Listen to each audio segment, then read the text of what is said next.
Bienvenue à tous les fans de la Casablanca. N'oubliez pas de liker, commenter et vous abonner pour ne rien manquer de l'actualité de votre équipe favorite. Dans cette vidéo, nous avons 3 nouvelles très importantes concernant notre club bien-aimé. Allons-y pour la première. Le Real Madrid a toujours été un club tourné vers l'avenir, à la recherche de jeunes talents et de projections pour continuer à construire des équipes gagnantes. Dans ce sens, un nom commence à se faire entendre dans les couloirs de Valdebebas, Kobbie Mainoo. Le jeune milieu de terrain du Manchester United, âgé de seulement 18 ans, s'est imposé comme l'une des révélations de la saison en Premier League, et son nom est déjà sur l'agenda de plusieurs géants européens. Mais pourquoi le Real Madrid ne devrait-il pas faire le pas décisif pour le recruter? Parlons franchement, madridista. Ce n'est pas un joueur quelconque, c'est un talent pur, un milieu de terrain qui combine technique, vision du jeu et une maturité inhabituelle pour son âge. Dans un Manchester United qui a connu une saison irrégulière, il a été l'un des rares éclats de lumière. Et maintenant, avec la possibilité que les Red Devils soient prêts à écouter des offres pour lui, le Real Madrid ne peut pas rester les bras croisés. S'il y a quelque chose qui caractérise le Real Madrid, c'est sa capacité à identifier des talents qui non seulement brillent dans le présent, mais qui ont aussi le potentiel pour dominer l'avenir. Et Mainoo correspond parfaitement à cette philosophie. À seulement 18 ans, il a déjà démontré qu'il peut rivaliser au plus haut niveau, et sa polyvalence au milieu de terrain en fait une ressource extrêmement précieuse. Il peut jouer en tant que pivot, intérieur, et il a même une capacité à se projeter vers l'avant. N'est-ce pas exactement ce dont nous avons besoin pour compléter des joueurs comme Tchouaméni, Camavinga et Valverde? De plus, Mainoo possède quelque chose qui ne s'achète pas avec de l'argent, une mentalité de gagnant. Malgré sa jeunesse, il ne se laisse pas impressionner dans les matchs importants. En fait, il a été décisif dans plusieurs rencontres cruciales pour United cette saison. Cette froideur et cette capacité à assumer des responsabilités sont des qualités qui s'accordent parfaitement avec la philosophie du Real Madrid. Selon les dernières rumeurs, Manchester United serait prêt à écouter des offres pour Mainoo si des propositions proches de 80 millions de livres arrivent. C'est une somme élevée pour un joueur aussi jeune, mais nous parlons d'un talent qui pourrait marquer une époque dans le football mondial. Et si un club sait investir dans des jeunes qui deviennent ensuite des stars, c'est bien le Real Madrid. N'oublions pas que United est en pleine restructuration avec l'arrivée de Ratcliffe comme nouveau propriétaire. Le club a besoin d'équilibrer ses comptes et est prêt à prendre des décisions difficiles. Mainoo, bien qu'il soit une pépite de l'académie, ne serait pas intouchable si l'offre est suffisamment tentante. Et c'est là que le Real Madrid doit entrer en scène. Projection d'avenir, Mainoo a tout pour devenir l'un des meilleurs milieux de terrain du monde avec le bon encadrement et dans un environnement comme celui du Real Madrid, son potentiel serait exponentiel. Polyvalence, il peut jouer plusieurs rôles au milieu de terrain, offrant ainsi plus d'options tactiques à Carlo Ancelotti. Mentalité de gagnant, malgré sa jeunesse, Mainoo n'a pas peur des grands enjeux, une qualité très appréciée au Real Madrid. Investissement à long terme. Bien que 80 millions semblent beaucoup, nous parlons d'un joueur qui pourrait offrir une décennie de performance au plus haut niveau. Maintenant, je veux poser une question à la communauté madridista. Que pensez-vous de la possibilité de recruter Kobbie Mainoo? Croyez-vous que c'est le moment d'investir dans un talent aussi jeune, ou pensez-vous que nous devrions prioriser d'autres recrutements? Personnellement, je crois que Mainoo est une opportunité que nous ne pouvons pas laisser passer. C'est un joueur qui s'intègre parfaitement à la philosophie du club et qui, avec le temps, pourrait devenir une pièce maîtresse de l'équipe. N'oublions pas que le Real Madrid a toujours misé sur les jeunes talents, de Vinicius à Rodrigo, en passant par Camavinga et Bellingham. Nous avons vu comment ces jeunes joueurs sont arrivés au club et ont fini par exploser dans le meilleur environnement possible. Pourquoi Mainoo ne pourrait-il pas être le prochain sur cette liste? Mainoo n'est pas seulement un joueur prometteur, c'est un talent qui démontre déjà sa valeur dans l'une des ligues les plus compétitives du monde. Le recruter serait une déclaration d'intention du Real Madrid pour continuer à construire une équipe qui domine le présent et l'avenir. Madridista, ne laissons pas d'autres clubs nous devancer. Mainoo a tout pour réussir au Real Madrid, et c'est notre responsabilité de nous assurer qu'il porte le maillot blanc. La deuxième nouvelle concerne une décision importante au club. Le mercato estival apporte toujours des surprises, et cette année ne fera pas exception.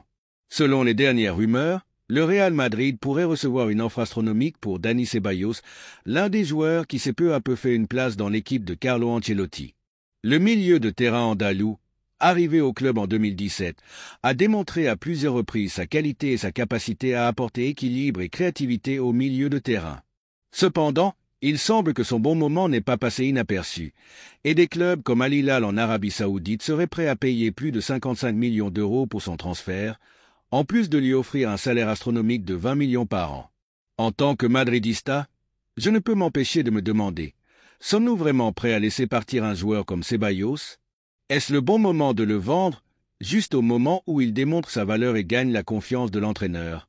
Dani Ceballos n'a pas eu un parcours facile au Real Madrid. Après être arrivé avec l'étiquette de l'une des promesses les plus brillantes du football espagnol, il a dû faire face à des blessures, un manque de temps de jeu et une concurrence féroce dans un milieu de terrain rempli de stars. Cependant, loin de se rendre, Ceballos a su rester ferme, travailler en silence et saisir chaque opportunité qui s'est présentée à lui cette saison. Avec la confiance d'Ancelotti, il a démontré qu'il a beaucoup à apporter à l'équipe. Sa capacité à garder le ballon, sa vision du jeu et son engagement sur le terrain en font un joueur clé pour maintenir l'équilibre au milieu de terrain. De plus, son attitude a toujours été irréprochable. C'est un joueur qui aime le maillot et qui est prêt à se battre pour sa place dans l'équipe. Nous ne pouvons pas nier qu'une offre de plus de 55 millions d'euros pour Ceballos est tentante. Le football saoudien investit des sommes astronomiques pour attirer des joueurs de premier niveau, et le salaire de 20 millions par an qu'ils offriraient à l'Andalou est une somme que peu refuseraient. Cependant, en tant que madridista, je crois que nous devons voir au-delà de l'argent. Ceballos est un joueur qui est dans une période faste de sa carrière. À 27 ans, il est dans la plénitude physique et footballistique, et ses performances lors des derniers matchs ont été plus que notables. Le vendre maintenant, juste au moment où il démontre sa valeur, serait une erreur stratégique. De plus, n'oublions pas que le Real Madrid n'est pas un club qui a besoin de vendre pour équilibrer ses comptes. Nous sommes une équipe qui mise sur la qualité et la continuité, et Ceballos a démontré qu'il possède les deux. Si Ceballos part, le Real Madrid serait obligé de chercher un remplaçant sur le marché, et c'est là que surgit ma préoccupation. Trouver un joueur avec son profil, qui accepte un rôle secondaire et qui offre des garanties, n'est pas une tâche facile, surtout dans un marché aussi inflé que l'actuel.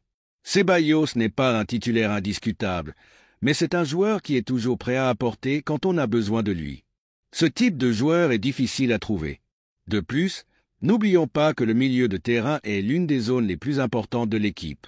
Avec des joueurs comme Kroos et Modric en fin de carrière, nous avons besoin de joueurs comme Ceballos qui connaissent le club, qui savent ce que signifie porter le maillot blanc et qui sont prêts à se battre pour l'équipe. Maintenant, je veux poser une question à la communauté madridista. Que pensez-vous de la possible sortie de Dani Ceballos? Croyez-vous que c'est le bon moment de le vendre ou pensez-vous que nous devrions le retenir et continuer à compter sur lui? Personnellement, je crois que Ceballos est un joueur qui a beaucoup à apporter à l'équipe et le laisser partir serait une erreur que nous pourrions regretter à l'avenir. Le Real Madrid a toujours été un club qui valorise la qualité et l'engagement de ses joueurs. Ceballos a démontré les deux, et je crois qu'il est temps que le club lui rende cette confiance. Nous ne pouvons pas permettre qu'il parte juste au moment où il est à son meilleur niveau. Dani Ceballos n'est pas juste un joueur de plus dans l'effectif du Real Madrid. C'est un footballeur qui s'est battu pour sa place, qui a démontré sa valeur et qui est à un moment clé de sa carrière. Le vendre maintenant, aussi juteuse que soit l'offre, serait une erreur que nous ne pouvons pas nous permettre. Madridista, ne laissons pas partir Ceballos. Il mérite de rester au Madrid et le Madrid a aussi besoin de lui. La troisième nouvelle concerne les déclarations de Simeone sur Vinicius et le Real Madrid. Le derby madrilène approche et les déclarations de Diego Pablo Simeone en conférence de presse avant le match ont clairement montré que l'Atlético de Madrid arrive avec ambition, mais aussi avec un énorme respect pour le Real Madrid. L'entraîneur colchonero, connu pour son caractère combatif et sa mentalité de gagnant, n'a pas tari d'éloges envers l'équipe blanche, reconnaissant que ce sera sans aucun doute le match le plus difficile de la saison en Liga pour son équipe. Cependant, il a aussi laissé entendre que l'Atlético a les conditions nécessaires pour surprendre au Bernabéu et frapper un grand coup dans la lutte pour le titre. En tant que madridista, je ne peux m'empêcher de sentir que ce match est plus qu'un simple affrontement entre deux équipes de la même ville. C'est une bataille pour la suprématie, pour le leadership, et surtout pour montrer qui commande à Madrid. Et les paroles de Simeone, bien que pleines de respect, sont aussi un rappel que l'Atlético ne vient pas pour faire de la figuration. Ils viennent pour compétir, pour lutter, et si possible, pour repartir avec les 3 points. Dans son intervention devant les médias, Simeone n'a pas hésité à reconnaître la grandeur du Real Madrid. Sans aucun doute, ce sera le match le plus dur pour nous en Liga, a affirmé l'Argentin. Le Real Madrid est une équipe qui sait compétir dans toutes les situations, qui a des joueurs de premier niveau et qui est toujours là, à se battre pour tout. Mais nous avons aussi nos armes, nos conditions, et je crois que nous pouvons surprendre au Bernabéu. Ces paroles, bien que respectueuses, sont aussi un avertissement. Simeone sait que l'Atlético a l'obligation de faire bonne figure dans un match qui pourrait être décisif dans la lutte pour le titre. Et bien que le Real Madrid arrive en favori, le Colo a confiance en ce que son équipe peut créer la surprise et prendre la tête du classement. L'un des moments les plus marquants de la conférence de presse a été lorsque Simeone a parlé de Carlo Ancelotti, l'entraîneur du Real Madrid. L'entraîneur de l'Atlético n'a pas hésité à louer le technicien italien, reconnaissant sa capacité à monter des équipes compétitives et à faire mal aux rivaux. Ancelotti est un entraîneur qui a tout prouvé. Il sait comment monter son équipe, comment tirer le meilleur de ses joueurs et comment faire mal à l'adversaire. C'est un grand du football et ça se voit dans son travail, a affirmé Simeone. En tant que madridista, il est impossible de ne pas se sentir fier d'avoir un entraîneur comme Ancelotti à la tête de l'équipe. Son expérience, sa tranquillité et sa capacité à gérer des vestiaires remplis de stars sont des qualités qui font de lui l'un des meilleurs de l'histoire. Et le fait qu'un rival comme Simeone le reconnaisse est une raison de plus pour valoriser son travail. Lorsqu'on lui a demandé quel est le joueur le plus dangereux du Real Madrid, Simeone a évité de désigner un joueur en particulier. Tous ceux qui portent le maillot blanc sont dangereux.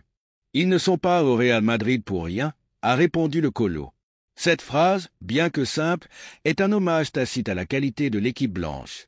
De Bellingham à Vinicius, en passant par Rodrigo, Valverde, Mbappé, le Real Madrid dispose d'un arsenal de talents capables de faire mal à tout moment. Cependant, Simeone a aussi clairement indiqué que son équipe est préparée à neutraliser ces menaces. Nous savons que nous devons être attentifs à tout, que nous ne pouvons pas nous relâcher une seconde, mais je suis confiant que nous pouvons le faire, a-t-il ajouté. L'un des moments les plus intéressants de la conférence de presse a été lorsqu'un journaliste a insisté pour demander à Simeone son avis sur les récentes polémiques impliquant Vinicius Junior. L'entraîneur de l'Atlético, habile comme toujours, a évité de s'engager dans des controverses et a préféré se concentrer sur l'aspect footballistique. Vinicius est le meilleur joueur du monde en ce moment. C'est ça notre préoccupation, pas les polémiques. Il faut jouer au football, rien de plus, a affirmé Simeone. Ces paroles sont un immense hommage à Vinicius, qui est devenu l'une des figures les plus importantes du Real Madrid. Sa capacité à déséquilibrer, sa vitesse et sa qualité technique en font un joueur clé pour l'équipe blanche. Et le fait qu'un rival comme Simeone le reconnaisse comme le meilleur du monde est une raison de plus pour être fier de l'avoir dans nos rangs. En tant que madridista, je crois que ce match est une opportunité de démontrer une fois de plus pourquoi le Real Madrid est le roi de Madrid. Nous devons gagner, non seulement pour les 3 points, mais aussi pour l'orgueil et l'histoire que représente ce derby. L'Atlético arrive avec ambition, mais nous devons entrer sur le terrain avec la mentalité que c'est notre territoire. Maintenant, je veux poser une question à la communauté merengue. Que pensez-vous de ce match? Croyez-vous que le Real Madrid est prêt à battre l'Atlético et à continuer à dominer la Liga? Que pensez-vous des paroles de Simeone? Pleines de respect mais aussi d'ambition. Le derby de ce soir n'est pas qu'un match de plus, c'est une bataille pour la suprématie, pour le leadership et pour montrer qui commande à Madrid. Simeone a clairement indiqué que l'Atlético vient pour compétir, mais le Real Madrid doit entrer sur le terrain avec la mentalité que c'est notre moment. Madridista, aujourd'hui plus que jamais, nous devons soutenir l'équipe. Aujourd'hui plus que jamais, nous devons montrer pourquoi le Real Madrid est le plus grand club du monde. N'oubliez pas de liker, de commenter et vous abonner pour ne rien manquer de l'actualité de votre équipe favorite. À très bientôt pour un nouveau vidéo.